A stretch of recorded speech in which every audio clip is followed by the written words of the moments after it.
Hello, guys. Welcome back to After the Buzzer podcast with your host, Marquil Lewis. Now, I know I've been super inconsistent with this. I'm trying to get more consistent.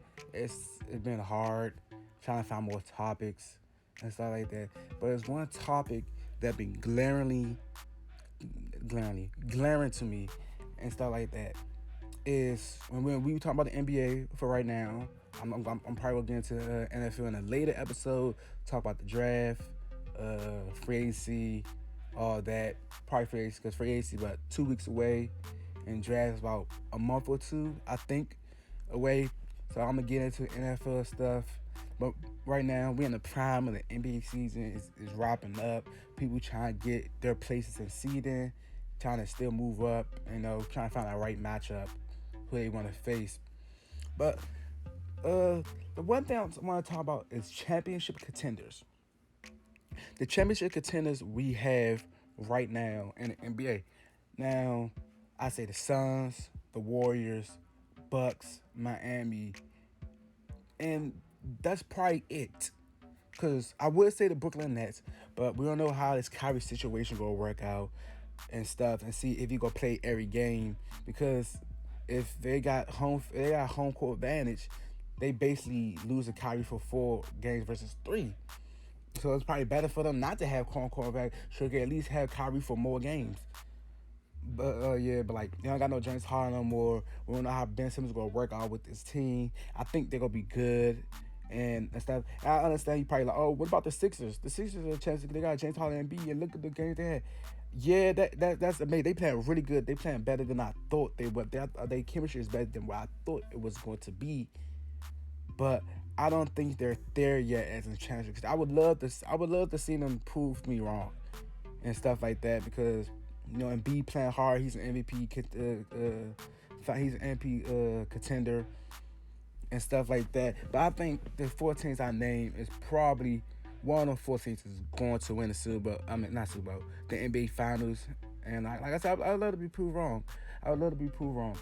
But the one thing I want to talk about for today's topic is sleepers, dark horse championship contenders, people that nobody is expecting to win a championship this year, or they probably not call them a championship contender, probably a playoff contender and stuff like that.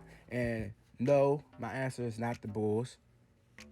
Even though the Bulls are the 1 seed, I think they are really good, but I think they're inexperienced in the playoffs is going to hurt them. And DeRozan, we haven't seen DeRozan really play super spectacular in the playoff.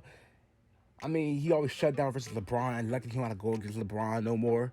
So we won't have to worry about that. But I want to see how he performs playoff as a leader of the team, because in previous years he really hasn't done that. The Raptors have been disappointed in playoffs ever since when he was the leader of the team.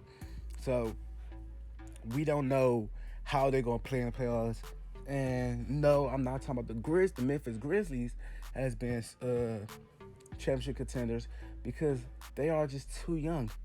They are too young a team. Not that many runners on their team to put them on track to win the championship. And I know that's a bad excuse. Also, a team is too young, but like that really comes back to bite you in the playoffs when a team is too inexperienced and too young when it comes to playoff time. When a team is game planning for you and you only, and they spending time game plan on you. They breaking down film, all your weaknesses and what your strengths are. So I don't think the Grizzlies gonna do. Even though Ja Morant is having an insane, crazy season, and I see some people say, is he an MVP candidate? He's not an MVP candidate. I think more of a most improved player, but he been playing really good, and him and Trae Young argument is kind of close, because I don't know who's better. Even though the Grizzlies are a much better team than the Hawks as of right now, but Trae Young has also been playing a I think he has 27 and 10. Like that's ridiculous in itself. So, but the one team I want to talk about as a dark horse championship contender that I feel like nobody is talking about is the Boston Celtics. Now, you're probably wondering why I'm sad about Celtics as they are. I think believe they're the fifth seed right now in the East, fifth, sixth seed, maybe fourth in the East. So you may be wondering why I'm saying them. Are you saying because what they? Well, I think they are 14-2 in they last 16 games, or 12-2 in they last 14 games. And people say, oh, look who they beat. People thought we were good, but we beat the Bulls. I would say they was missing Lonzo. We beat the Bucks. We beat Miami. We beat the Nets. The Nets don't count. They didn't have Kyrie or KD both of the time, so them games really don't matter. But we beat the Grizzlies, and that's a hot team, 40+ win team. And if you look at it, the Celtics had the best record against plus 500 teams in the league. So this argument said they can't beat good teams. It gotta be thrown out the window, of course, because the facts are facts. The states are states. I mean, not the states are states. The stats are facts. It literally the record shows that they are possible of being good teams. And now, yeah, you look at the contest. Some of the teams was injured and missing key players, but like the win over the Hawks and the win over the Grizzlies really made me start thinking, can they win it all, or can they at least get to the finals? And I'm leaning to yes. I'm leaning to yes. Ime Udoka really has installed this hardening into the minds of these young players. He wanted them to play hard. Not only play hard, but play with each other. Not too many ISO. That would happen in the beginning of the year. Beginning of the year when they was losing a lot. It was when it came down, when they would get the lead, they wouldn't know how to hold it, because when it come down to, they would just play a lot of ISO. And the ISO wasn't working really well. When you're not passing the ball as a team, ISO don't really work that well, because people are going to key in like, okay, he got ISO, we could double, probably not going to pass. If it is a pass, it will be a late pass, and our rotation will be there. So the isolations wasn't working in the beginning of the season, and they working more effectively now because they actually is moving the ball. They pass each other, they trusting each other. And Ime Udoka is really, he should get coach of the year for that. I believe he is the coach of the year because out of all that stuff, he kept saying what was true about the team to the media. He wasn't coming no back. He was saying like, "Oh, we selfish. We playing selfish. We playing bad. We not getting back. There's no effort." And look what happened when they play with effort and they play for each other. Because everybody on the team got the same goal to win a championship. And now this team is all of a sudden winning a lot of games. That's not a coincidence. That's because of the change of play. And Ime Udoka has really done an amazing job of coaching this team. I know he started pretty bad with the rotations and a lot of rotations, but that's what comes with being a new coach. New coach with a bunch of new players you have never met before. You gotta learn stuff from the players. You gotta see how they play with each other, who to put to have the most effectiveness out of these players, who to like I said, who to put with who to make the most effective out of the player. But he done a really good job, with his rotations and circulating the two stars as Jaylen Brown and Jason Tatum. And now Jason Tatum has been playing better. His field goal percentage is getting a little bit better. It's not the greatest still, but it's getting way better because he's starting to take smart shots and he's starting to take shots off the catch. He's driving more. He's not settling for isolation mid ranges or isolated side step threes. When he finishes, he doing those side step threes. When he finishes, he drives. When he's on, he's on. So I really applaud Jason Tatum for changing his game and changing his mindset and not having that ego that, oh, I'm the star of the team, I gotta run this. No, the game against the Hawks, we was down and they started doubling Tatum, and he had 7 assists that game, almost near a triple double, because he started to trust his players, trust his teammates, and that's the most important thing as a star is when you trust your teammates. Trusting your teammates could take you a long way when it comes to winning in the NBA. Now, the reason why I think they are a sleeper team to win a championship is because of their defense. Since the beginning of the year, they have been the best defensive team in the league. Not even close. They're the best. They're the best defensive team in the league overall, and it's not really close. We they have held the most teams under 100 points in NBA this season, and they defensive rating is off the charts. It's hard to score against them, and I feel like Tatum is a better defender now. Jaylen Brown, we already knew he was a good defender. He's a great defender now. Marcus Smart, we already know he was a great defender. He's an excellent defender. And the one person nobody not talking about is Robert Williams, Time Lord. He has done such an amazing job at becoming the rim protector for this team, where people is starting to reconsider driving to the paint while he's in there. I think he's leading the league in blocks. I'm not sure it's either him or Miles Turner that's leading the league in blocks, but he has been he's been doing such an amazing job down low, blocking shots and rim protecting. He hasn't been getting caught more fouls as he was in previous years. He got that discipline, and he's energy guy also. He gets you athletic dunks, alley hoops that take the top off the stadium. He really gets the crowd going when it's low morale. He gets people pumping, and that's what you need on your team is a high energy guy to get the team back on track. And he been a key part of the team. And now I don't know, we went too many games with him not here because, like I said, he's that key anchor. He locks down the paint and he gives you energy. And you would take that from your center. And this is a perfect team of veteranship and young guys. And I know most of the young guys like Aaron Naismith. We traded Romeo Langford. So most of the young guys haven't getting minutes like that. But the veteranship versus the young guys taking over. And Al Horford leadership is bigger than what people know. Al Horford leadership, being back on this team, is what this team really needed. Because he really do come in clutch, and he really do calm down the situation when it start getting bad. Because he's just that veteran leader that every team needs, in my opinion. And like going back to the defense, the defensive rating is the best in the league. The points per game is best in the league. There's some other advanced analytics defensive wide that they lead in the league too. I don't really want to get into analytics, but they got the best team in the league. I mean, not defense in the league by far, and that defense could take you a long way when you start clamping down and it comes to a half-court game versus a fast break. That would happen against Memphis. It was a close game because Memphis was running a fast break. They was getting out. Ja Morant, you know how fast Ja Morant, he was down the court. They was throwing oops. They was moving fast. But when it came to that fourth quarter and it came to a half-court game, the Celtics dominated in that fourth quarter. So, like, the Celtics, when it comes to that half-court defense, they are really good at it. They are really, really good at it. Elite, not good, elite. They were really elite at it. And the trade for Derek White has been huge for this team.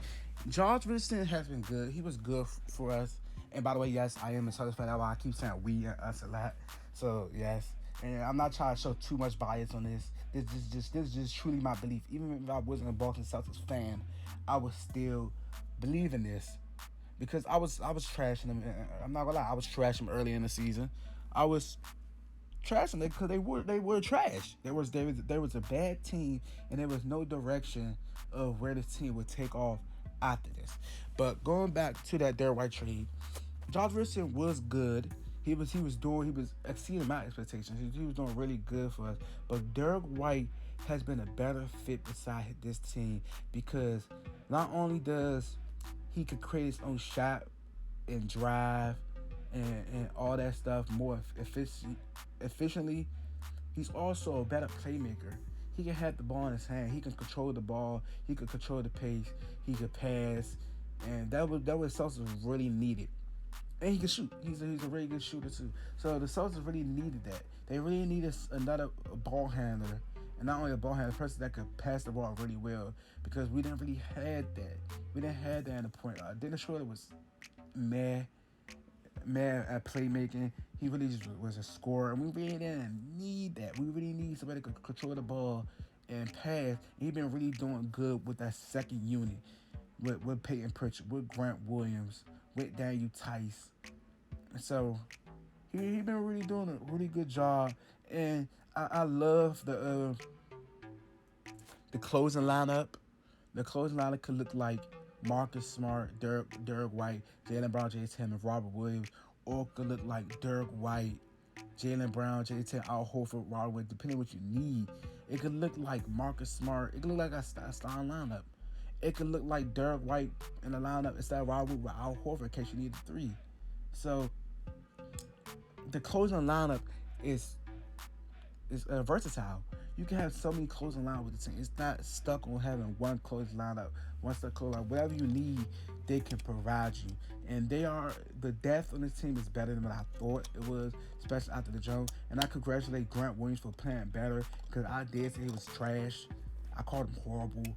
I called him one of the worst players in the league. And now he's been proving me wrong. He's been really, really good this season. So, the Boston Celtics, I really think. Do I think they're gonna win the championship? No, I think I think they can win a series. They play the Cavaliers in the first round. Yeah, they can beat the Cavaliers. They can beat the Cavaliers for sure. They play the Raptors in the first round. They can beat the Raptors for sure. So I think they can get out the first round. Now, when it comes to the second round and make it to the conference final, I'm trying to see. Let's say the ideal spot for them will be 3, because they would either play, let me see, the Raptors or the Nets could jump back up to 6 as they are at 8 right now. I doubt it, because they lost so many games in a row. So I doubt they jump back up to 6. I think 8 and 7 is the realistic possibility for them as in the play-in. So I think that was what they gonna be at. I'm checking the standings right now. Okay, let me see. Okay, gotcha. So Spartans is the 5th seed right now. Cleveland Cavaliers are the 6th seed. Milwaukee the 4th. I think the Celtics do not want that matchup in the first round. They do not want to play Milwaukee in the first round. What they want to do is probably move up to that 3 seed. See, can they catch that 3 seed and face either Cleveland or Toronto in that 6 seed spot?